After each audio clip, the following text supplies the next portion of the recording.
वहाँ पर थाना प्रभारी और जो ईआरवी की टीम थी उनके द्वारा एक्शन लिया गया और घटना में जो आरोपी था मोहम्मद सारिक, जो कि मोहम्मद अयूब का बेटा है, ये जिला बिजनौर उत्तर प्रदेश का रहने वाला है। ये वहाँ पर लेबर के तौर पर घर के सामने कार्य कर रहा था और जब बच्ची का जो घर है उसके जस्ट सामने ही ये लेबर का काम, इसका कमरा था और ये लेबर का काम करने के लिए इस जिले में आया हुआ था। तो इनकी माँ, बच्ची की जो माँ है वो फ़ोन पर बात कर रही थी और उसी समय फ़ोन पर बात करते समय उनकी जब नज़र हटी 2-4 मिनट के लिए, उतने ही समय में वो सामने से आकर के रोड क्रॉस करके और बच्ची को अपने साथ ले गया और उसने गलत हरकत की।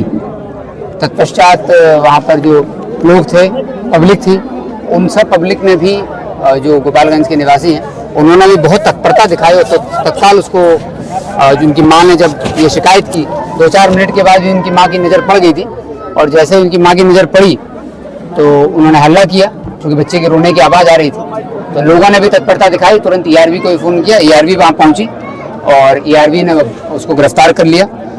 उसके बाद घटनास्थल पर एफएसएल की टीम पहुंची और आवश्यक साक्ष्य का भी संकलन किया गया। बहुत सारे वैज्ञानिक साक्ष्य इसमें मिले हैं, बायोलॉजिकल सैंपल्स भी कलेक्ट हुए हैं, घटनास्थल से भी साक्ष्य मिले हैं। जैसे ये केस पूरी तरह कंप्लीट हो चुका है, केवल एफएसएल की रिपोर्ट आएगी, अपराधी को अब जेल भेजा जा रहा है और जैसे एफएसएल की रिपोर्ट आएगी उसको चार्जशीट कर करके उसको तत्काल सजा दिलाने का काम करेंगे। हम लोगों ने स्पीडी ट्रायल सेल के इंचार्ज डीएसपी लाइन को बनाया है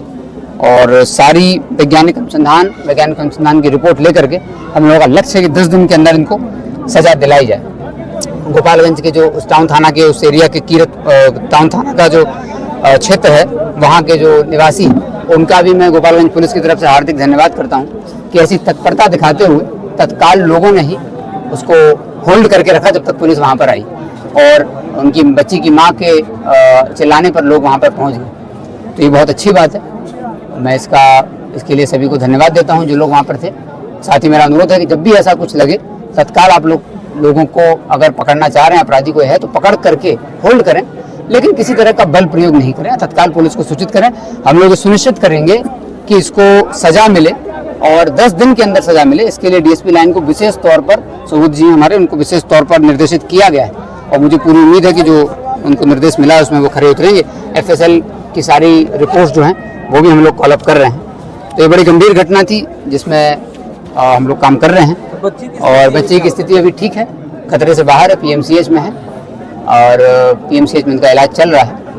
अपराधी को गिरफ्तार कर लिया गया है, मेडिकल रिपोर्ट्स भी ली जाएंगी और एफएसएल की रिपोर्ट्स भी ली जाएगी। इसके साथ ही एक और घटना हुई थी 19 जनवरी को थावे थाना क्षेत्र में, आप लोगों को याद होगा, थावे थाना क्षेत्र में एक डेड बॉडी मिली थी महिला की,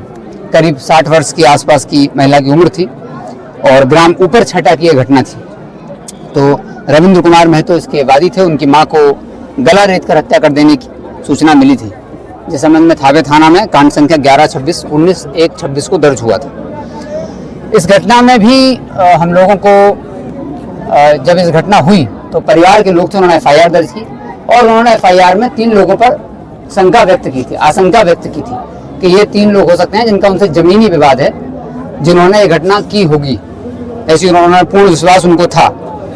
हम लोगों ने तुरंत थाना प्रभारी ने और उनकी टीम ने, जैसे ही परिवार ने बताया कि घटना का आशंका ये हो सकती है, उन तीनों को पकड़ लिया था। पकड़ने के बाद बहुत देर तक उनसे क्वेश्चनिंग हुई, इंटरोगेशन हुआ, एविडेंस जुटाने की कोशिश हुई कि आखिर क्या जमीन विवाद था, क्यों मारा, कब मारा, कैसे प्लानिंग हुई। तो जब करीब उनसे जब पूछताछ हुई एसडीपीओ सदर 1 के नेतृत्व में, तो उस पूछताछ